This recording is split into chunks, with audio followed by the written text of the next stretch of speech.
Sebenarnya dulu gue juga di aliran skeptis ya. Gue tahu Bitcoin itu dari 2017 sebenarnya. Itu peak cycle waktu itu kan. Gue udah tahu Bitcoin, tapi waktu itu ya biasalah saham bros sama crypto bros kan memang bertolak belakang lah. Kan kalau saham pasti kayak gak ada underlying gitu. Ya gue juga di aliran itu dulu gitu, dan gue nggak disbelief banget dengan crypto. Jadi cerita coba lu pelajar. Nah waktu itu akhirnya gue baca Bitcoin white paper. Yang 9 halaman itu. Nah habis baca itu, disitulah gue kayak baru kemana aja gue selama ini ancol. Halo Millers, balik lagi bersama podcast Block Dev Talk, sebuah podcast yang akan mengulas tren terkini, proyek menarik seputar Web3 ataupun juga blockchain. Saya Green Man Ron yang akan menemani kalian di podcast kali ini.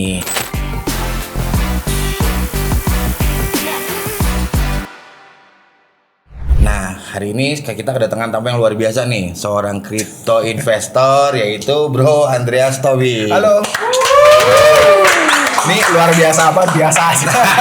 Biasa di luar kayaknya. Kan peres biar dapat gitu reactionnya juga. Biasa di luar. Bigu lagi. Gimana Bro? How are you? Baik. Selalu baik. Capek aja. Tapi ya fun lah. Namanya juga bull market vibe ya kan. Menuju bull market vibe. Harus semangat. Mantap. So, thank you udah hadir. Sama-sama. Sebelum kita ngobrol banyak nih, ya kan, panjang kali lebar. Mungkin boleh di-share dulu nih ke teman-teman builders gitu ya. Background dirimu gitu sebelumnya. Mungkin dari sebelum di crypto atau sampai sekarang. Gitu. Sebenarnya gue bukan builders in terms of coder ya. Maksudnya gue gak coding, gue background gue marketing. Jadi kayak sebenarnya kalau ditanya backgroundnya apa, wah gue terlalu banyak nyoba banyak hal sih bisa dikatakan ya. Semua hal gue pernah coba gitu, kayak gue senang banget explore diri gue senang banget coba apa yang gue bisa, apa yang gue nggak bisa, apa yang gue suka, apa yang gue nggak suka. Lu mau tanya gue entrepreneur, gue udah pernah coba, gue pernah buka usaha makanan, gue pernah buka usaha F&B clothing ya. Waktu itu gue jualan jeans, udah gitu juga gue kerja di travel industry, di travel tech industry. Terus apalagi ya anjir, gue juga musician, gue ngajar piano, percaya atau enggak. Terus apalagi ya, kayak ya gue mencoba banyak hal lah gitu. Tapi kayak bener-bener kalau dalam yang related dengan investment, gue dari 2016 sebetulnya di saham dulu gitu. Baru abis itu 2021 mulai pivot ke kripto. Menarik. Story-nya gitu sih. Tapi itu perjalanan panjang lah gitu. Kalau gue ceritain itu kayaknya 3 jam lah. Habis lah ya podcast kita. Oke, terima kasih kalau sudah. Closing statement. Sudah mulai.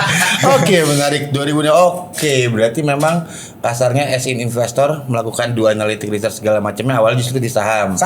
Lalu dulu. Ke pindah kripto 2021 bulan Januari. Itu pertama kali tuh. Gue beli first crypto gue di situ tuh. Pertama di situ. Nah, berarti yang menarik adalah yang dikenal adalah kriptonya duluan nih sebelum blockchain. Nah, kenapa? Benar. Kenapa?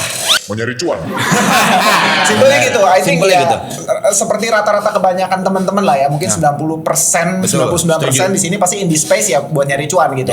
Jarang sekali yang memang kayak berangkat as is builder gitu loh, ngerti kan? Sebagai perspektif seorang builder, kamu emang berangkat dari IT code gitu ya, dan kamu mau pivot ke teknologinya. Biasanya sih lebih jarang ya, yang gue ketemuin di retail kebanyakan memang mau cari untung. Sama gue juga gitu. Dan juga dari 90%. Nah, lalu kan yang gue tahu saham dan kripto gitu ya, investment ya kasarnya kita sebutnya sekarang, mereka sama-sama udah jadi suatu bentuk investment gitu. Perbedaannya kan lumayan jauh nih. What yang makes you think oke nih kripto memang beneran bisa gitu? Karena kan rata-rata yang gue tahu lagi, balik correct me if I'm wrong ya, orang-orang saham kan skeptis nih sama dengan kripto. Benar. Nah, tapi yang what makes you? Sebenarnya dulu gue juga di aliran skeptis ya. Gue tahu Bitcoin itu dari 2017 sebenarnya. Itu peak cycle waktu itu kan. Gue udah tahu Bitcoin, tapi waktu itu ya biasalah saham bros sama crypto bros kan memang bertolak belakang kan. Kalau saham pasti kayak gak ada underlying gitu. Ya, gue juga di aliran itu dulu gitu, dan gue nggak disbelief banget dengan crypto. Sebenarnya awalnya tuh ketika gue pertama kali beli kripto itu juga bukan gara-gara gue sudah kepincut dengan anything, enggak. Jadi gue tuh sempat mengalami di reset lah financially. Gue tuh sempat di reset ketika COVID. Pas COVID itu bener-bener gue ngalamin yang namanya porto saham gue itu crash lebih dari 80%. Gue ancur-ancuran parah banget. Gara-gara waktu itu kan kalau lu inget ya, zaman-zaman April tuh ketika COVID pertama kali announce gitu ya, dan lockdown terjadi, itu saham itu tuh ARB hari berturut-turut kalau gue nggak salah lu nggak bisa jual. Lu minus 33%, minus lagi nggak bisa jual. Tapi nggak bisa dijual. Nggak bisa karena nggak ada yang mau beli. Lebih tepatnya itu. Bukan nggak bisa jual as in nggak bisa jual gitu karena dikunci enggak, tapi emang nggak ada yang mau beli. Semua orang maunya jual gitu. Waktu itu tuh separah itu gitu, separah itu dan kayak begitu dan kondisinya ya, ini gue udah share berkali-kali sebenarnya kayak itu akhir April, sekitar bulan April, akhir Mei atau awal Juni anak gue tuh due date lahiran anak pertama gue. Jadi yang terjadi ketika hari kelima kalau gue nggak salah udah bisa open marketnya udah bisa dijual, gue panic selling. Gue bener-bener cut loss gede banget di situ. Dan jadi yang namanya lu gimana ya? Terus waktu itu ya udahlah, long story short, ya udah kan yang namanya anak lu lahir, kebutuhan juga kan nggak mengecil, tabungan gue habis, gue nggak ada kerjaan waktu itu. Yang namanya gimana ya? Hidup lu ketika lu di reset, lu dihancurin, apa yang lu pikir selama ini benar, apa yang lu tahu, apa yang lu pelajari, seolah semuanya tuh berubah gitu. Ngerti kan? Lu kayak dikasih paradigma yang baru, cara berpikiran baru berdasarkan pengalaman lu gitu. Nah waktu itu jadi kayak dari yang gue tadinya tidak membuka diri terhadap kripto dan berpikir itu skeptis, di Januari 2021 tuh ada beberapa teman dekat gue, sahabat dekat gue yang kayak gue kan kita lagi ngobrol-ngobrol lah biasa nanya, terus gue tanya kayak kita lagi ngomongin investment, terus ngomongin saham, gue bilang saham apa yang menarik gitu, terus kayak lagi ngomong saham, terus dia bilang bro gue sekarang lagi lebih baik di kripto. Apa tuh kripto gitu? Kayak lu ya kok lu invest kripto, tapi ini teman dekat gue, makanya gue dengerin gitu kayak oh dia cerita coba lu belajar. Nah waktu itu akhirnya gue baca Bitcoin white paper. Yang 9 halaman itu. Nah habis baca itu disitulah gue kayak baru kemana aja gue selama ini ancol gitu. Naif banget gue gitu, ngerti kan? Cuman dengerin apa kata orang tanpa mempelajari sumbernya gitu. Begitu belajar itu gue langsung kayak wah gila sih. Ini ya gue langsung kayak full port lah, gue langsung kayak bener-bener switching, ya nggak langsung sih karena waktu itu gue juga nggak ada duit. Tapi kayak pelan-pelan gue bener-bener shifting aset-aset gue ke kripto. Dan sampai sekarang di saham masih ada megang nggak? Tipis banget. Tipis. Ada kecil banget, tapi itu pun sahamnya kenalan gue. Tapi dengan porsi yang sangat kecil. Sangat kecil, kayak bener-bener kayaknya less than 1% total portfolio gue. Kecil banget gitu. Dan gue udah bener-bener full all in di kripto aja. I mean kalau dari gue sendiri ya, ya lu mau di saham as investment, lu mau pro ke sana, mau pro ke kripto, itu kan balik lagi personal. Betul sekali. Gitu. Betul. Cuman in the end, karena kalau gue langsung ngasih tahu gitu ya, ketika lu baca white paper Bitcoin gitu kan, pasti kan ada part of the teknologi nih. Gitu. Sebenarnya yang gue tahu juga, kita ngomongin teknis non teknis gitu ya, yang bikin orang banyak believe jadi balik percaya justru sebenarnya karena teknologi di belakangnya. Betul. Banyak orang yang tidak mau mempelajari itu. Makanya banyak orang skeptis tuh kasarnya karena mereka nggak mempelajari teknologi di belakangnya. Gitu. Ketika once they know, oh ya udah, baru bisa ada belief yang memang benar-benar oke nih gue gitu. Betul. Kalau di saham kan lu kita pelajari, soalnya gue dulu di saham tuh kan fundamentalis ya. Kalau aliran fundamentalis itu kan lu baca laporan keuangan perusahaan, bisnis model, cash flow gitu kan. Terus kayak sampai direksi manajemennya kompeten atau enggak, punya track record buruk atau enggak, investornya siapa gitu-gitu lah ya. Nah, itu yang dulu gue pikir tuh di kripto nggak ada fundamentalnya gitu. Until gue menemukan ternyata teknologi fundamentalnya. The underlying is the technology. Indeed. Gitu. Underlyingnya memang di situ. I mean, ya udah makanya gue selalu co-op bahasanya kalau Blockdev sendiri gitu ya, ngasih literasi segala macam.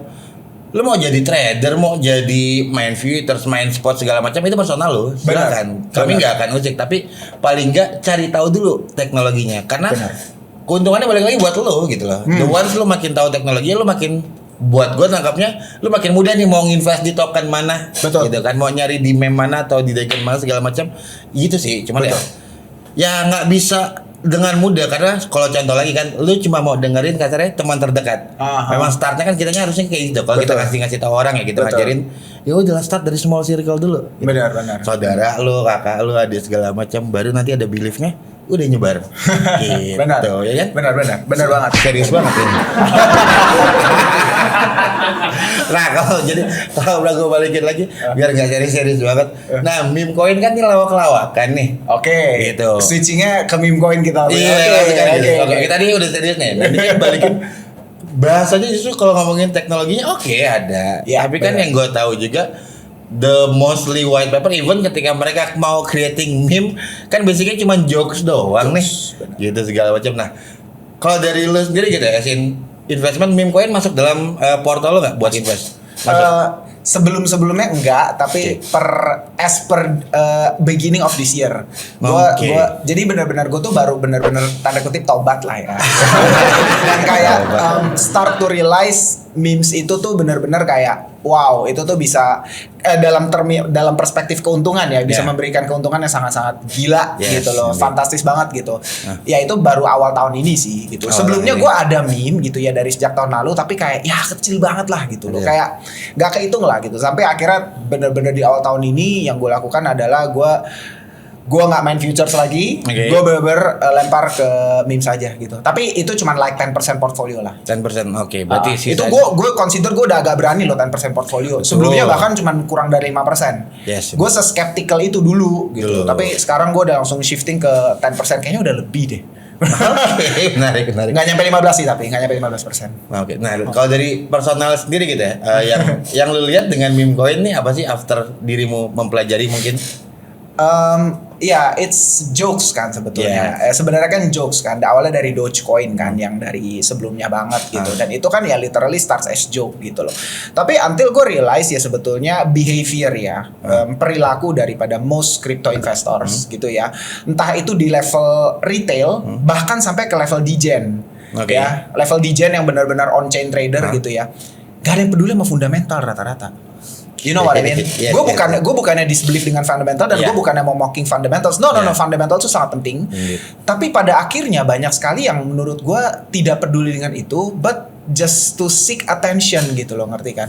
Dan pada akhirnya memes itu menurut gue ya pure attention gitu loh, pure attention benar-benar karena artnya mungkin ya awalnya kayak Dogecoin gitu ya, karena artnya lucu image yang dibawa lucu, culture lucu, komunitinya kuat dan komunitinya juga jadi salesnya gitu, ngerti kan? Komunitinya juga ikut sharing, mereka ikut jual lah gitu, to spread the news, spread the memes, banyak orang yang lebih dapat atensinya, banyak orang lebih ngelihat dan banyak orang yang kayak ya akhirnya buy, dapat liquidity baru terus gitu loh. Dan akhirnya memes yang biasa performance-nya paling nggak masuk akal, lu nggak bisa itu, lu nggak bisa pakai rumus apa tuh nggak bisa. Memes itu pure attention dan itu yang menurut gue ya gue jadi realize bahwa ya kebanyakan behaviornya tuh seperti itu gitu loh, ngerti kan? Kayak ya gue bahkan sekarang ya gue kan jujur cukup aktif keliling conference lah ya, kesana sini sampai akhirnya kemarin gue ketemu satu market maker di pas gue lagi di Seoul di Middle Asia itu Maret atau April tahun ini gitu ya. Mereka bilang visi sama market maker itu sekarang look for memes. Mereka tuh udah bukan enggak ya, tapi kayak mereka itu start shifting untuk melihat potential memes dan mereka mau MM-in atau mereka mau berinvestasi. Bahkan ya gue nggak sebut merek lah ya, tapi ada beberapa venture capital yang gue yakin kalau gue sebut di sini lu pasti pada tahu brandnya gitu. Mereka tuh ternyata udah start deploying their capital into memes. Gitu. Ya karena balik lagi attention, traction, ya usernya segambreng dalam waktu ya terakhir berarti paling baru Docs gitu kan. 10 million 3 hari user. Gue orang dari mana gitu kan? Telegram ya. Iya. Gila. Baru 2 hari lalu ada Neiro lagi tiba-tiba yang total langsung kayak reach 50-60 million market cap. Nggak masuk akal. Dan lu tau gak, gue ngobrol sama itu, gue ketemu di Korea itu, dia satu analis lah di satu market making gitu ya. Dia semua kliennya, semua big exchanges itu klien dia semua. Dia bilang gini, tim analisnya dia tuh pissed off. Gara-gara apa? Mereka itu udah doing analisis sangat mendalam terhadap satu project, ujung-ujungnya di outperform sama bocah yang cuma beli memes. Ngerti kan maksud gue? Semua ilmu mereka di outperform sama memes. Dan itu yang buat mereka tuh pissed off. Dan mereka start to realize kayak gue nggak boleh fade ini lagi gitu. Makanya mereka start shifting ke sana gitu. Itu gue ngobrol sama dia kayak ya lucu. Kita ngobrol panjang lebar dan ya dia bilang kayak dia itu yang membuka pertama kali pintu conviction gue untuk kayak ya start to look for more memes lah, more memes lah. Karena ya tentu gini, gue nggak munafik kalau in this space ya acuan gue itu adalah profit. Betul. Gue mencari ROI gitu loh. Betul. Kan? Makanya kayak gue looking itu. Ya Indian kan orang kesana lah ya, ya kan. I mean ya segimanapun yang ngomongin cuan, cuan. Tapi kan tetaplah ada the way-nya, how to segala macam. Nah makanya kalau gue balikin lagi, biasanya apa sih what you do ketika Diornya buat nyari meme?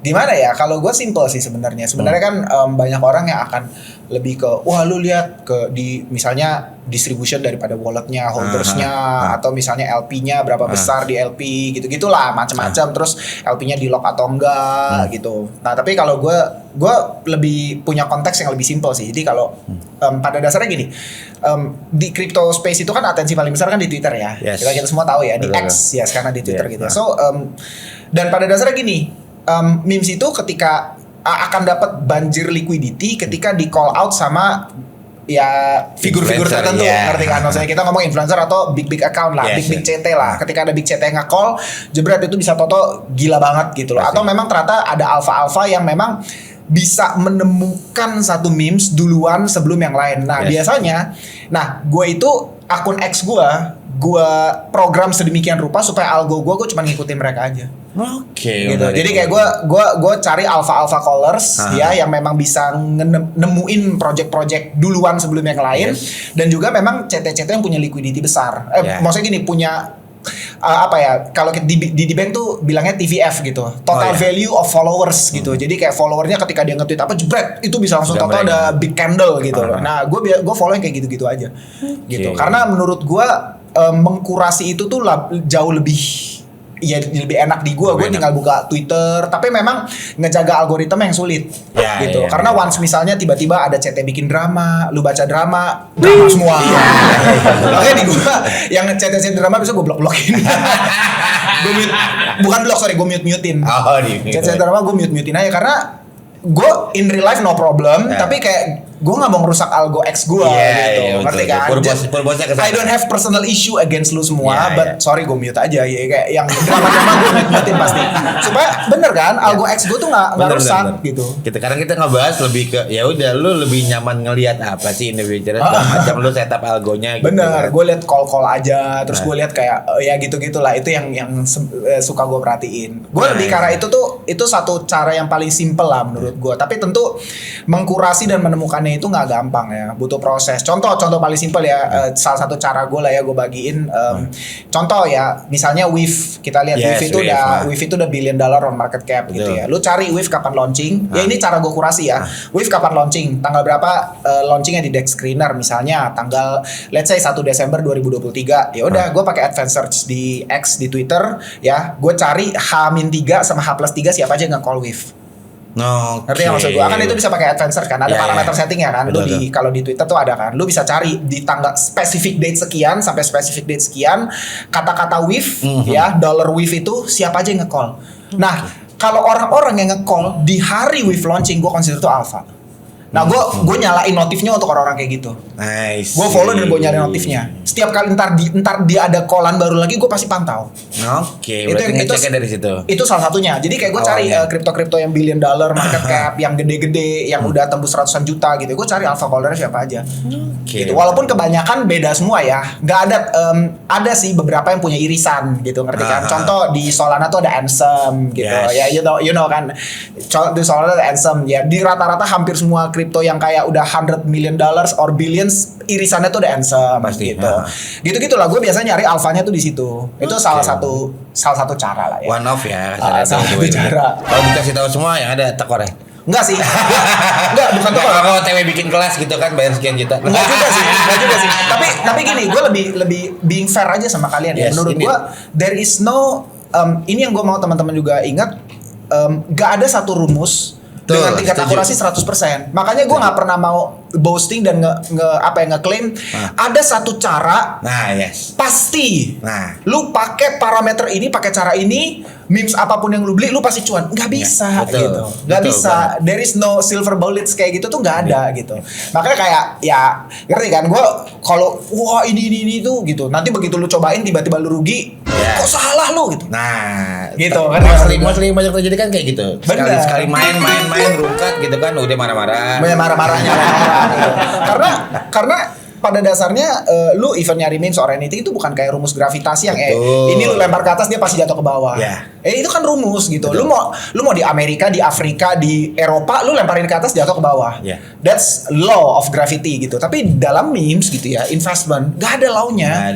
Gak ada. Lu harus ada luck-nya juga. Gue pun gue beli memes banyak yang drop juga banyak. Gitu. Tapi masih net profit. Yang penting itu. Syukurnya masih ke cover dengan the profit. In ya, total gue masih net profit, masih Indeed, sangat net profit. Tapi memang banyak juga yang gue beli yang rugi tuh banyak. Yes, ya. Karena memang gak ada rumusnya. Bijak-bijak gitu kan ngebagi porto ya kan. Kayak gitu. Oke, menarik. Nah, tadi ada mention nih about Degen gitu ya atau Degen lah ya kalau orang Indo nyebutnya. Apa ya? Bedanya gitu. Degen and meme apa sih menurutmu? Gimana? Bedanya meme sama Degen? Sebenarnya kan degen itu kan berasal dari kata degenerate atau bodoh ya gitu. Jadi kayak memang dibilang kayak orang-orang yang apa ya, yang beli meme ini kan orang-orang bodoh gitu kan. Gambling lah gitu. Yang cenderung sangat berspekulasi dan kayak ya very high risk asset dan yang itu bisa mampus banget gitu loh. Ya itulah degen. Jadi sebenarnya buat gue meme investor ya degen. Semuanya. Enggak semua, maksudnya most of meme investor tuh degens gitu. Apalagi yang bener-bener beli yang masih early banget, yang masih kayak di bawah $1 juta market cap, atau beli yang masih di pump fund, itu kan degen banget gitu loh. Sangat-sangat degen menurut gua. Tapi Indian biasanya kalau yang gue tangkap jatuhnya ketika you talking about meme, in everything coin. Tapi ketika lu ngomongin about degen, berarti lu memang benar-benar menemukan satu meme coin yang memang this is gonna making big gitu loh. Biasanya kayak gitu sih. Tapi ya nggak tahu. Use-nya ya. Tapi memang kalau misalnya terminologi degen sendiri menurut gua turunannya banyak sih. Gak cuma memes gitu. Gua ada bahkan DeFi aja lu bisa degens gitu. Ngerti kan? Lu di DeFi aja bisa degens. Gua ada kenal satu orang Indo yang kayak kalau lu tahu dia akun dia sempat jadi top 1 di bank Bis Yugo ya. Dia gua ngeliat anjir dia DeFi degens banget. Di hampir semua chain baru ada dia pasti. Ngawur tuh orang degen banget. Maksudnya dia bener-bener degens tapi bukan memes gitu. Dia bener-bener degens in terms of DeFi. Dia bener-bener ahli menemukan protokol-protokol baru yang memang solid ya, yang memang secure dan dia supply liquidity ke sana and dia di rewarded by token. Gila Pak, Ethena aja kemarin lu tau gak? Dia dapat airdrop Ethena 2 juta Ethena. Lu kali tuh ketika launching berapa? $2 juta. Kira-kira 30 miliar lebih airdrop. Airdrop gila. Ya, itu dengan nama yang udah dia build dia punya proses juga kan nge-build nama juga. Betul sekali gitu. Tapi emang degen sendiri menurut gua banyak lah. Intinya menurut gua degen itu kayak involving ya very high risk actions gitu loh. Ya termasuk menurut gue supply liquidity di protokol-protokol yang masih sangat baru, belum teruji, belum terbukti di saat orang lain belum melirik, itu buat gue degen. Pasti. Itu degen gitu. Bener. Siapa yang berani? Gue juga gak berani. dengan amountnya nggak kecil pula. Iya bener. Bisa ratusan ribu dolar kan ngeri banget gitu. Orang Indonesia mikirnya ya mabok aja dulu. Bener. Jangan dulu beli mobil ya kan, beli handphone. Iya bener. Bener. Cuma beda-beda lah ya. Beli kopi. Iya sebentar ini nge-DJ gila sih. Nah kalau gitu lo punya komunitas sendiri kah atau YouTube channel atau apa buat sharing-sharing itu ada nggak sih? Ada sih, mostly di TikTok. Oke. Mostly number one channel gue tuh di TikTok. Ya. Gue ada YouTube tapi udah nggak pernah upload lagi. Terus gue ada Twitter juga buat nyampah shit posting lah rata-rata. Itu. Tapi berarti aktif di TikTok.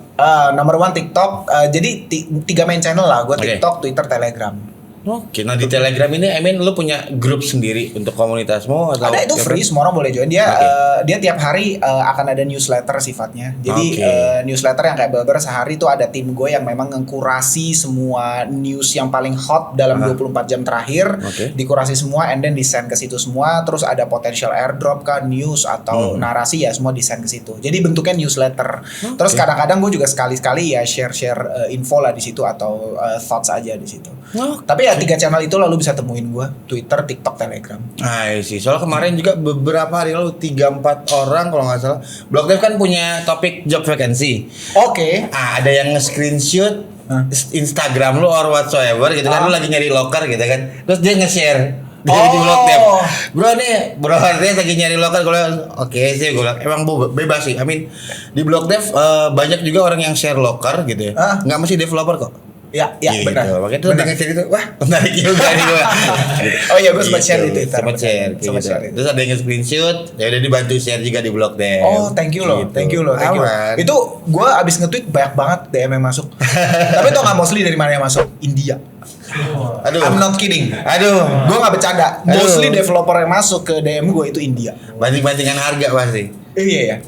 Tapi gue nggak sih, gue kayak prefer Indo aja. Orang-orang India tuh kalau yang punya developer itu banting harga. Serius? Ngebanting harga, ngebilang begini ya.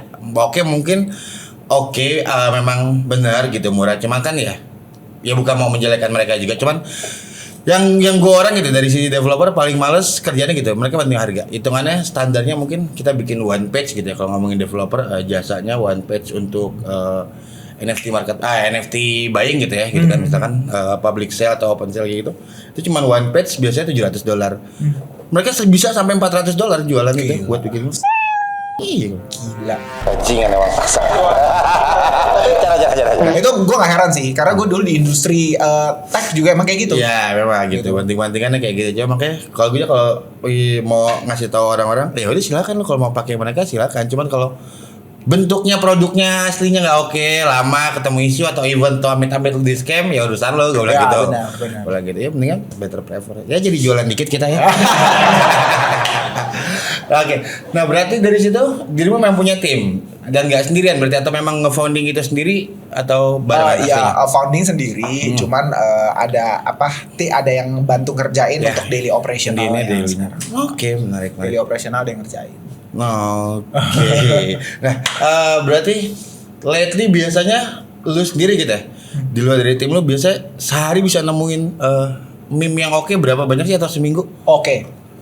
Kalau sekarang sekarang gue jujur udah nggak seaktif itu. Jadi ada masanya ya, itu kayak sekitar hampir 2 bulan lah ya. Itu bener-bener gue tuh bisa tidur subuh, gue bener mantau deck screener, mantau Twitter, nggak berhenti. Itu adrenalin rushnya tuh gila banget.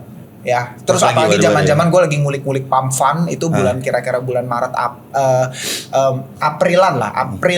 Maret April Mei di antara itu gue bener tahu pump fund, and then gue ngulik pump fund banget, dan gue kayak bener wah setiap ada launching pump fund gue perhatiin, gue tracking wallet yang wallet, misalnya dev walletnya siapa, terus cari tahu dia fundsnya dikirim dari mana aja supaya tracking gitu kan.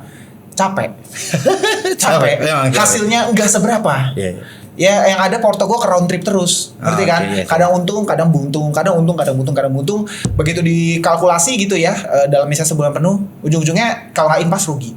Gitu. So at the end of the day kayak gue ngerasa ini pekerjaan yang sia-sia gitu. Kalau terlalu diwortir ya adrenalinnya ketika naik. Dan kayak gue jujur kalau sekarang gue udah nggak segitunya ngedegen memes lagi, tapi gue lebih kayak buy memes yang gue punya long term conviction aja. Jadi kayak gue beli dan gue cuekin long term aja gitu. Dan biasanya memang ya udah nggak segitu early-nya, gue udah biasanya itu udah lewat first wave-nya. Kalau overall crypto lah kita bisa bilang pergerakannya itu kan dalam beberapa gelombang ya, gue bilang ya. Pasti ada first wave, terus itu turun dulu, bisa jauh banget turunnya, habis itu konsolidasi panjang, second wave gitu ya. Nah biasa gue cari yang diantara first ke second atau second ke third. Itu yang lebih gue look gitu. Jadi kayak misalnya dia udah lewat 1-2 wave, market cap-nya mungkin udah jutaan, bahkan belasan juta, puluhan juta dolar, and then gue ngelihat apakah community-nya masih aktif atau enggak. Terus gue coba reach out ke dev-nya, ini dev bener atau enggak, gue cek, baru gue nge-tracking wallet-nya gitu. Bener nggak nih gitu. Nah biasanya kalau sekarang yang gue beli yang kayak gitu, dan ya udah gue buy aja, mau dia journey-nya naik turun kayak apaan gue nggak peduli. Gue nanti intip lagi di late bull market. Itu yang gue lebih lakuin sekarang. Jadi cari ya udah memes yang kira-kira bisa sustain untuk sampai late bull market gitu, yang community-nya memang nggak live gitu, devnya juga nggak sold gitu. Berarti ngurasinya pun juga nggak lebih berantakan ya, atau serudukan semuanya lu sikat gitu ya. Lu gue sempet serudukan. Apalagi udah ngerti Telegram bot kan. Wah gila. Bot itu tuh time sensitif banget kan. Lu selisih 5-10 detik aja lu bisa kehilangan momentum gila-gilaan lo, karena hitungan detik bisa toto naik 50% gitu. Gitu. Jadi kayak gue baru dulu di pump-an tuh buset apa gue beli wah kayak orang goblok deh. Karena akhirnya gue capek sendiri dan melihat results-nya kok nggak oke gitu. Nah tapi kalau kita balikin security gitu ya. Pernah nggak sih dapat sikon yang jadinya wah salah connect wallet jadinya ke drain amit-amit atau apa segala macam? Kalau ke drain belum pernah. Kalau kena blacklist pernah, kena honeypot juga pernah. Menarik. Tapi kalau ke drain belum. Berapa? Jangan sampai ampun. Amit. Tapi preventifnya about the security gitu ya. Punya caranya atau lu find out juga nggak sih gimana cara safety-nya gitu? Iya pasti gue pakai fitur-fitur standar kayak misalnya Pocket Universe, Scam Sniffer gitu ya. Dan kayak gue sangat-sangat skeptis untuk membiarkan wallet gue terconnect gitu. Ngerti kan? Makanya gue sendiri juga jujur nggak, misalnya kayak Unepto kan aktif banget garap airdrop, jadi dia membiarkan walletnya terconnect dengan banyak sekali protokol gitu kan. Gue jujur nggak segitunya, jadi kayak gue tuh jarang lah sampai kayak garap dan connect sana sini, gue nggak segitunya. Jadi kayak gue sangat hati-hati lah untuk melakukan hal seperti itu, gue hati-hati gitu. Paling itu, terus lu perlu kayak tools kayak Pocket Universe gitu gue pakai. Cold wallet gue juga punya, cuman kayak belum semake itu sih gue. belum bisa memindahkan, atau ya udah fungsinya mungkin belum sebanyak itu. Gue belum semake itu gitu. Kayaknya belum gitu butuh pakai gitu. Karena sekarang masih rata-rata hot semua. Rata-rata even Bitcoin pun kadang-kadang masih suka gue lending borrow juga gitu loh. Untuk ngerti kan, gue masukin exchange supaya gue bisa borrow lagi gitu. Lebih ke situ sih. Tapi kayak basic of security-nya gue ngerti, tapi yang jelas mindset lu tuh harus kayak lu jangan asal-asal klik deh. Hati-hati deh. Gitu. Lu kalau udah punya itunya, ya lu nggak akan segampang itu ngelihat airdrop apa terus lu klik gitu. Gue paling kayak gitu, gue skip. Gue mendingan nggak klik dan gue nggak mau tahu ketimbang resiko gitu. Gue hati-hati banget untuk ngeklik sesuatu dan connect wallet. Gue hati-hati, sangat hati-hati. Hampir gue kena waktu itu sekali. Lu tahu gak sih, gue sempat share di Twitter waktu itu kayak intinya ada partnership dari salah satu big projects gitu ya, ngajak gue partnership DM, dan dia pakai verified account juga gitu. Di Twitter verified account, dia dari project ini gitu, ngajak partnership. Yaudah, terus ngobrol, meeting online. Dia send gue invitation, tapi bukan pakai Zoom meeting or Google Meet gitu. Nggak pakai Zoom meeting Google Meet. Terus yaudah gue masuk, gue lupa nama aplikasi apa gitu. Nah terus jadi pertama masuk ke tampilan desktopnya nih, browsernya. Gue bisa lihat muka gue bisa lihat muka mereka, tapi mereka nggak open cam, tapi gue nggak bisa dengar suara mereka. Tapi icon mic-nya tuh nyala-nyala, ngerti kan lo? Icon mikrofonnya kan yang hijau tuh kan, kalau misalnya lu ngomong kan ada kayak ini kan, ada klip-klipnya gitu kan, itu nyala-nyala. Terus gue bilang gue nggak bisa denger lu, sampai gue message Telegram, gue nggak bisa denger lu, gue bisa denger suara gue, tapi gue nggak bisa denger suara lu, gitu-gitulah. Sampai akhirnya dia bilang kayak lu harus download dulu. Gue download dong, download. Begitu mau install, Windows gue langsung kasih warning. Windows gue ngasih warning, ini potensial, gue lupa potensial untuk harm your computer gitu-gitu lah ya. Proceed atau cancel. Gue langsung klik cancel. Itu kayak udah warning aja buat gue. Terus habis itu gue langsung Google search nama aplikasi itu. Gue jujur lupa nama aplikasi. Gue Google search aplikasi itu sama ketik belakangnya scam, dan benar ternyata banyak scamnya. Intinya lu klik proceed, once lu ke install ya, dia langsung ngedrain semua wallet di device lo. Pasti. Semuanya literally bakal langsung kayak hitungan detik, hilang semua. Gitu. Terus kayak anjir, gue satu klik away man dari kedrain. Baru one klik. Sampai akhirnya gue langsung kayak gue maki-maki tuh orang. Menarik. Balik lagi ya, security ya. Mau nggak mau ya kita yang harus menjaga sendiri ya kan.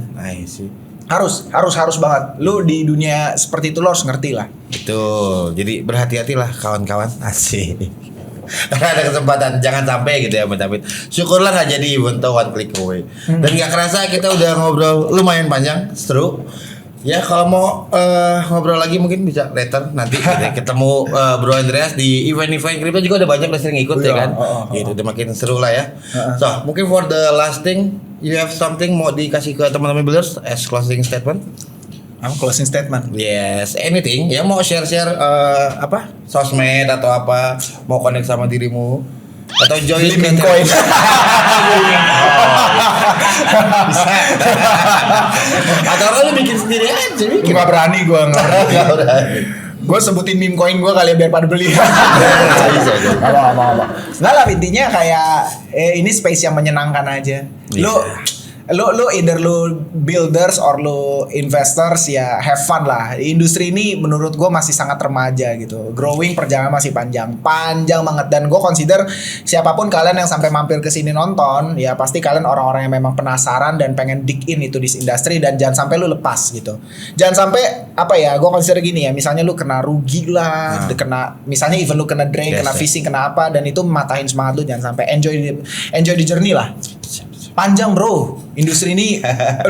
Gue saking sering conference ngelihat dunia luar gitu ya, gue ngeliat real builders. Maksudnya gini, kan rata-rata kita semua itu cuma memperhatikan kripto, mengerti kripto sebatas screen. Yes, betul. Sebatas exchange lu gitu loh, ngerti kan? Akun exchange apa yang lu pakai, Indodax misalnya, ya sebatas itu doang gitu. Indeed. But lu nggak ngerti sebenarnya di luar sana memang ada real developers, real builders, ya real company, venture capital, market making yang memang work on this industry gitu. Nah kalau lu keluar ke conference, contoh paling dekat di Bali nanti ada Coinvest Asia ya itu lu bakal menemukan industri itu gila banget, luar biasa. Jangan sampai lu fade. Udah, gue cuma bilang itu aja. Jangan sampai lu fade. Jangan sampai ketinggalan. Jangan sampai ketinggalan. Mantap.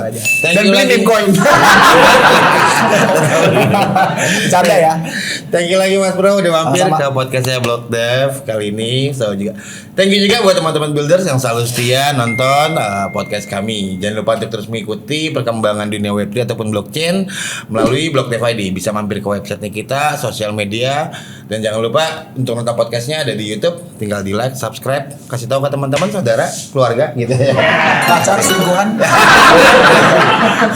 Sekali lagi mari kita belajar bersama bareng Block Dev ID.